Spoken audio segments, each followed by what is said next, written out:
어떤 법에도 집착하지 말고 업을 쉬고 정신을 길러라. 선과 악 뚜렷하고 인과 분명하니 천당과 지옥이 오직 눈앞에 있다.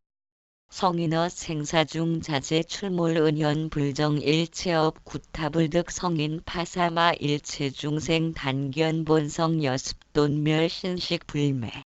성인은 생사 가운데 자유롭게 드나들면서 숨고 나타남이 일정치가 않아도 일체의 업이 그를 구속하지 못하며 성인은 도리어 삿된 마귀를 무찌른다.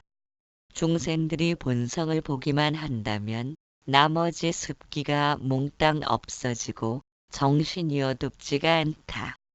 참으로 도를 알고자 한다면 어떤 법에도 집착하지 말고 업을 쉬고 정신을 길러라. 나머지 습기가 닿으면 자연이 밝아져서 공부할 필요가 없다.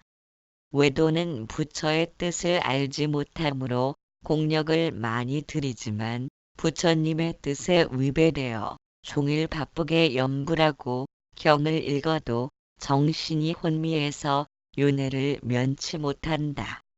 부처는 한가한 사람이라 어찌 구구구구말 달리듯 빠쁨할 필요가 있으며 명리를 널리 구한다 한들 후일 무엇에 쓰겠는가.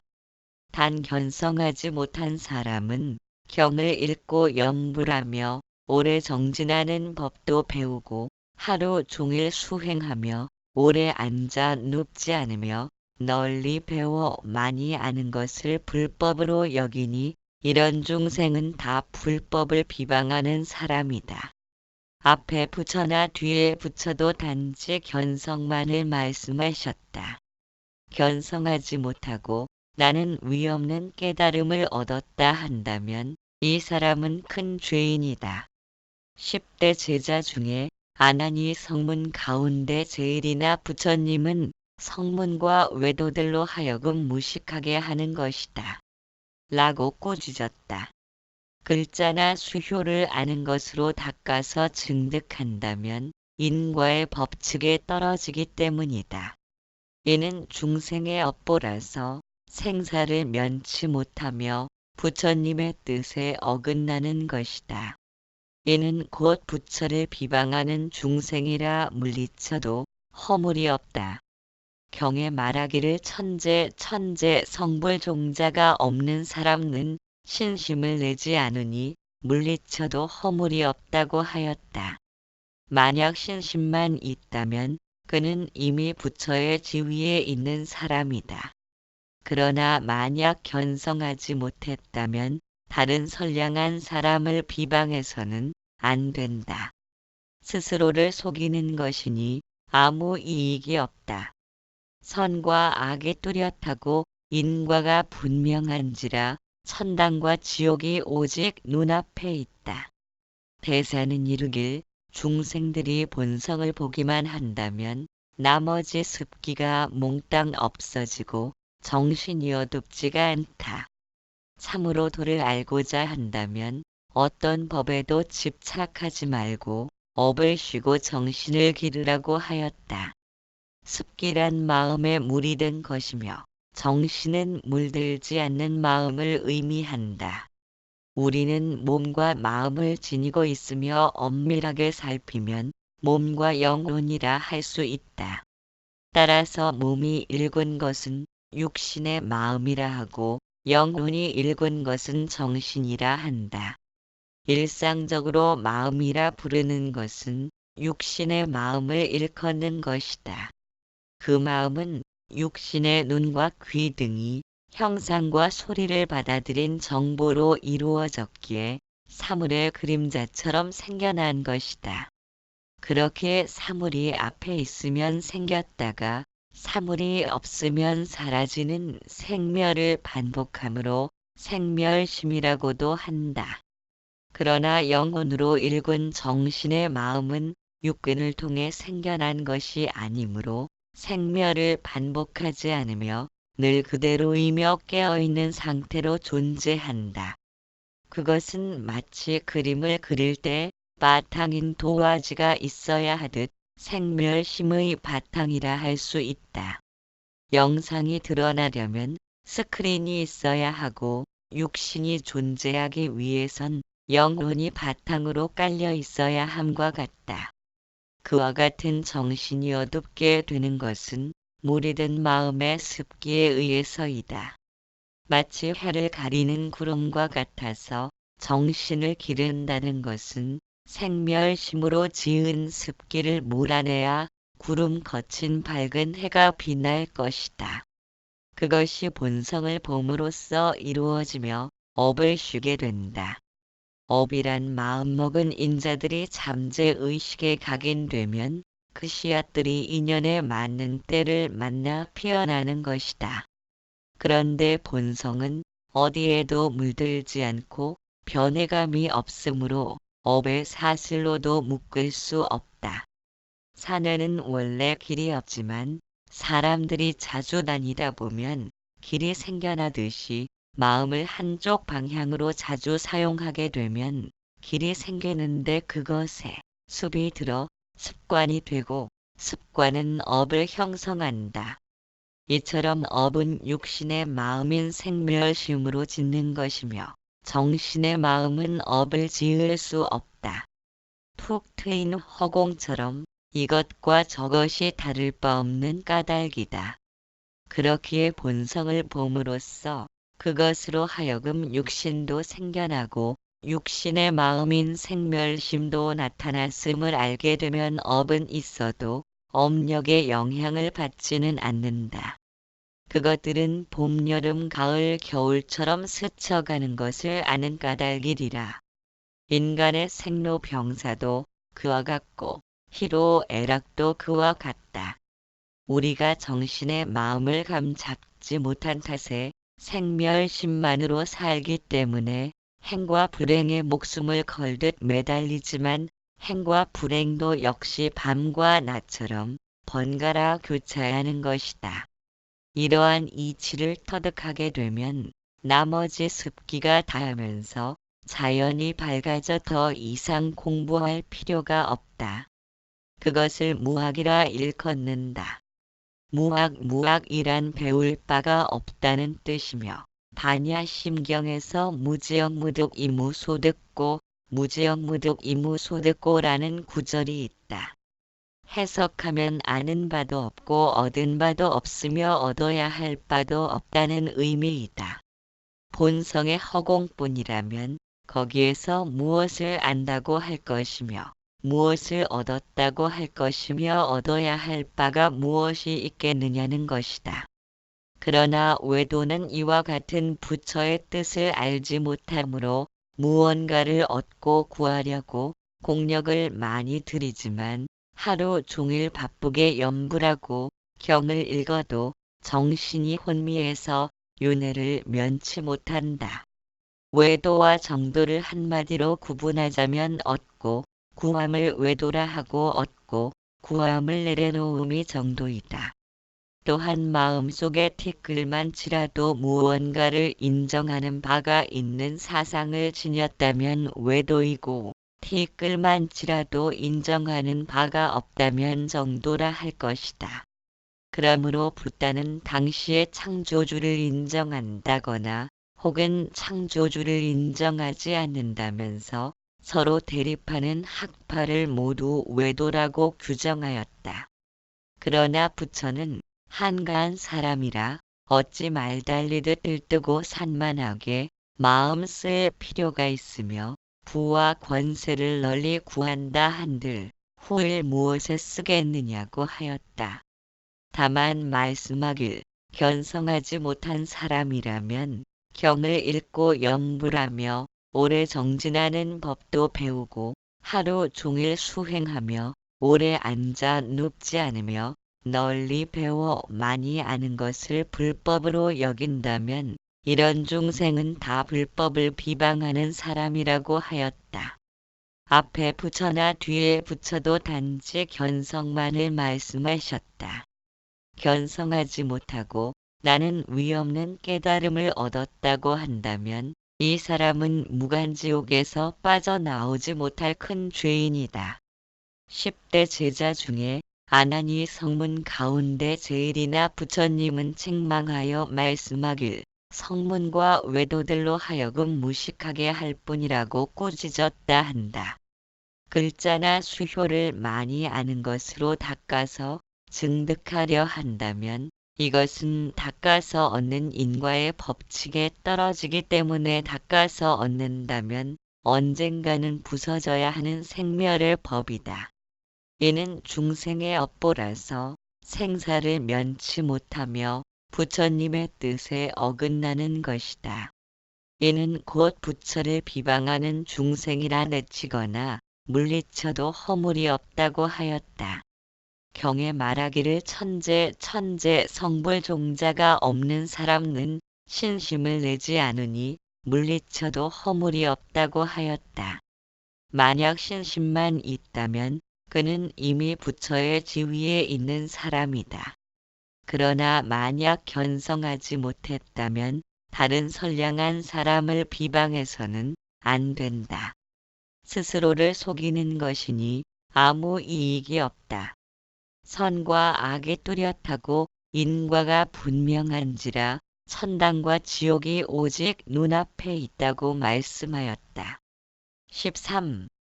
만약 속지 않으려면 즉시 한번 맡겨보아라. 견성 못하면 머리 깎았다 해도 역시 외도일 뿐이다. 우인불신 견탈감지옥중 불각불지 지연업 중고 소위불신 비어무목인불신 도일류 광명 종향이설 어리석은 사람은 믿지 않는다. 흑암지옥에 떨어지는 것을 보고도 알지 못하는데 이는 업장이 두텁기 때문에 믿지 않는 것이다. 마치 소경은 해가 있다는 말을 믿지 않는 것과 같으니 설사 그에게 말해주어도 역시 믿지 않는다. 맹인이 어떻게 햇빛을 분간할 수 있겠는가? 어리석은 사람도 이와 같아서 지금 축생의 무리에 떨어졌거나 빈궁하고 하천한 무리에 태어나서 살려 해도 살 수 없고 죽으려 해도 죽을 수도 없다. 이런 고통을 받고 있는 것을 보고도 직접 물어보면 나는 지금 즐거운 것이 천당과 다름없다. 고 한다. 그러므로 알아야 한다. 모든 중생은 태어난 것으로 즐거움을 삼으니 역시 깨닫지도 알지도 못한다. 일어나기는 업장이 두텁기 때문이다. 만약 자기 마음이 부처인 줄을 안다면 머리와 수염을 깎을 필요가 없고 속인도 또한 부처가 될 수 있다. 그러나 견성하지 못하면 머리와 수염을 깎았다 해도 역시 외도일 뿐이다. 어떤 이가 물었다. 속에는 처자식이 있는 몸이라 음욕을 없애지 못하는데 어찌 부처가 된다는 것입니까? 대답한다. 단지 견성만을 말했지 음욕은 말하지 않았다. 음욕이란 본래 공적하니 견성만 하면 없애려고 할 필요가 없다. 또 쾌락에 집착하지 않으니 남은 습기가 있다 해도 방해되지 않는다. 왜냐하면 성품은 본래 청정하기 때문이다. 비록 오온의 몸 속에 있다 해도 그 성품이 본래 청정해서 물들지 않는다. 법신은 본래 느낌이 없어서 주림도 목마름도 없고 추위도 더위도 없고 질병도 없고 은혜와 사랑도 없고 권속도 없고 고락도 없고 좋고 나쁨도 없고 장단도 없고 강약도 없어서 본래부터 한 물건도 얻을 수가 없다. 단지 이 몸이 있기에 주림과 목마름, 추위와 더위, 질병 등의 모습이 있게 된 것이니 만약 속지 않으려면 즉시 한번 맡겨보아라. 대사는 말하길 어리석은 사람은 악업을 행한 이가 흑암지옥에 떨어지는 것을 보고도 알지 못하는데 이는 업장이 두텁기 때문에 믿지 않는 것이다. 그것은 마치 소경에게 해가 있다는 말을 해주어도 믿지 못하는 것과 같다. 맹인이 어떻게 햇빛을 분간할 수 있겠는가? 그러므로 어리석은 사람도 이와 같아서 악업을 행하면 흑암지옥에 떨어진다고 말해주어도 믿지 않음과 같다. 만일 축생의 무리에 떨어졌거나 빈궁하고 하천한 무리에 태어나서 살려 해도 살 수 없고 죽으려 해도 죽을 수도 없는 고통을 받고 있는 것을 보고 직접 물어보면 나는 지금 즐거운 것이 천당과 다름없다. 고 한다. 그러므로 알아야 한다. 모든 중생은 태어난 것으로 즐거움을 삼으니 역시 깨닫지도 알지도 못한다고 하였다. 붓다는 그런 까닭의 일체계고를 말씀하였을 것이다. 세상에 인간으로 태어난 것은 맛난 음식 많이 먹고 좋은 경치 많이 보고 즐거운 일 많이 겪으라고 태어난 것이 아니다. 무언가 미혹된 착각 속에 무명의 늪으로 빠졌기에 인간의 몸을 받은 것이다. 설령 좋은 환경에서 남부럽지 않은 생활을 영위한다 해도 언제까지 보장받을 수는 없다. 마음을 잘 못 쓰게 되면 언제든 지옥 악의 축생수라의 길에서 고통을 겪어야 한다. 어리석은 사람들에게 이와 같은 말을 해주어도 그들이 믿지 못하는 것은 업장이 두텁기 때문이다. 육도를 끝없이 윤회한다는 자체가 이미 고통임을 알지 못하는 까닭이다. 그렇기에 삶은 고해의 바다라고 하였다. 힘들여 산 하나를 넘으면 또 산이 나타나고 죽기를 각오하고 넘으면 또 산이 나타나기를 수없이 헤쳐가다 보면 결국 죽음의 문턱에서 무릎을 꿇어야 하는 것이 인간이다. 어찌 목숨을 받은 것을 기뻐만 할 수 있으랴. 언제 다시 인간으로 태어날 것을 기약할 수 없고 태어나도 인간의 몸 받는다고 보장할 수도 없으며 불법을 만나 세상의 본질을 알기도 어렵고 선지식을 만나 마음의 이치를 알아서 자기 마음이 부처인 줄 얻어 듣기도 힘들다. 그러므로 세상은 고통의 바다이며 인간은 거센 풍랑을 헤치면서 견성의 나루터를 향해 가는 돛단배이듯 자기 마음이 부처임을 깨달아야 한다. 만약 자기 마음이 부처인 줄을 안다면 머리와 수염을 깎을 필요가 없고 속인도 또한 부처가 될 수 있다. 그러나 견성하지 못하면 머리와 수염을 깎았다 해도 역시 외도일 뿐이라고 하였다. 그러자 어떤 이가 물었다. 속에는 처자식이 있는 몸이라 음욕을 없애지 못하는데 어찌 부처가 된다는 것입니까? 대사가 대답하기를 단지 견성만을 말했지 음욕은 말하지 않았다. 음욕이란 본래 공적하니 견성만 하면 없애려고 할 필요가 없다. 왜냐하면 성품은 본래 청정하기 때문에 쾌락에도 집착하지 않으니 남은 습기가 있다 해도 그 성품이 본래 청정에서 물들지 않으므로 방해되지 않는다고 하였다. 이어서 말씀하기를 법신은 본래 느낌이 없어서 주림도 목마름도 없고 추위도 더위도 없고 질병도 없고 은혜와 사랑도 없고 권속도 없고 고락도 없고 좋고 나쁨도 없고 장단도 없고 강약도 없어서 본래부터 한 물건도 얻을 수가 없다. 단지 이 몸이 있기에 주림과 목마름, 추위와 더위, 질병 등의 모습이 있게 된 것이니 만약 속지 않으려면 즉시 한번 맡겨보아라. 고 하였다. 법신이란 비로자 나부를 일컫는 것이며 인간이 몸을 받는 것은 육신의 몸만 받는 것이 아니다. 건물을 한 채 지으려면 바닥을 평평하게 다지고 허물어지지 않도록 기반을 닦아야 하며 주변의 나무들이 방해하지 않도록 자르고 정리해야 한다. 마찬가지로 육신의 몸이 생겨나려면 삼신의 몸을 지녀야 한다고 하였다.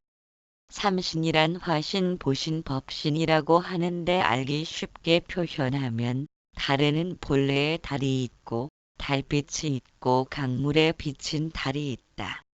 법신은 본래의 달이며 성품에 비유되고 보신은 달빛에 해당되므로 마음과 정신에 비유되고 화신은 강물에 비친 모습이므로 육신에 비유될 것이다. 이와 같이 여러 개의 몸이 조화롭게 이루어져야 육신이 드러나는 것이다. 대사는 이르길 법신은 본래 느낌이 없어서 주림도 목마름도 없고 고락도 없고 좋고 나쁨도 없고 장단도 없고 강약도 없어서 본래부터 한 물건도 얻을 수가 없다고 하였다.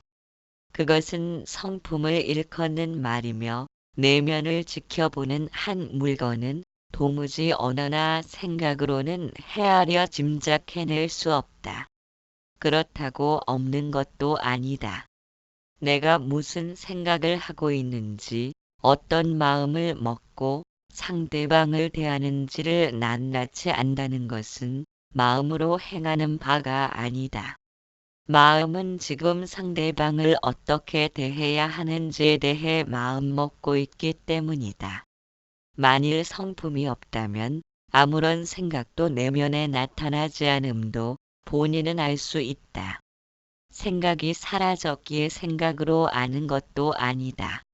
마음이나 생각은 서로 다른 말이 아니다. 생각이 모여 길을 만들면 그것이 마음이다. 우리는 생각이라 하면 대부분 언어가 달라붙은 것을 의미하여 과거의 추억에 젖거나 미래를 상상하는 일들을 생각한다고 한다. 그러나 그것은 생각의 모양을 짓는 것이지 생각은 아니다. 생각이란 언어가 달라붙지 않은 상태를 의미한다. 따라서 눈에 사물이 비추고 귀에 소리가 들려오는 상태이다. 무언가가 눈에 나타나고 귀에 나타남을 알지만 그것을 인식하기 위해서는 언어가 들어서야 한다. 물건의 형상을 파악하여 이름을 기억해내고 소리를 듣고 어떤 뜻인지를 분간하는 것은 모두 언어를 끌어들여야 한다. 이러한 상태가 생각의 모양을 짓는 것이다. 우리는 생각과 생각의 모양을 별 뜻 없이 한 가지로 사용하지만 사실은 전혀 차원이 다르다.